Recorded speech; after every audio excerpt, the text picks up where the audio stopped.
What's the difference between physical and historical geology?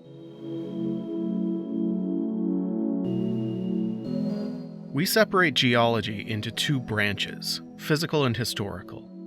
But most geologists actually have to know a lot about both. Each of these branches of geology informs and inspires the other. Physical geology focuses on how the planet works now and in general. It's the study of the processes that shape the land around us. Physical geology is all about why a river cuts away at its bank on the outside of a meander and deposits sand on the inside. Why and how a volcano erupts, spewing tons of lava and ash into the air.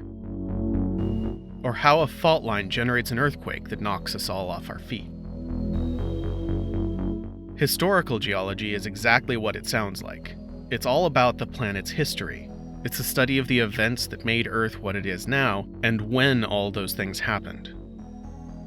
Historical geology is all about drifting continents changing the face of the planet, meteors and mass extinctions, and how a single location can go from being under the sea to being part of a continent-spanning desert before turning into a canyon for tourists to take pictures of.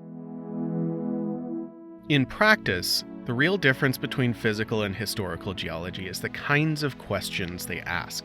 A geologist is doing physical geology when they ask things like, how did that get there? Or why does that happen? But if you're asking questions like, how long did that take? And when did that happen? You're doing historical geology. If most geologists do a little of both of these things, then why do we make a distinction?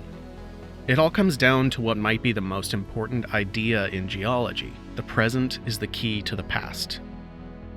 This is an idea that we call uniformitarianism. It's the necessary assumption that physical laws operated in the past just as they do now. Science has always looked for answers to the biggest questions, like where did we come from and why are we here? These questions are inextricably linked with the distant history of our world. But nobody was around to see those ancient events, so we need some way to guess at them. This is why we need uniformitarianism. If processes operated differently in the past, then the evidence of past events could be interpreted in any way at all.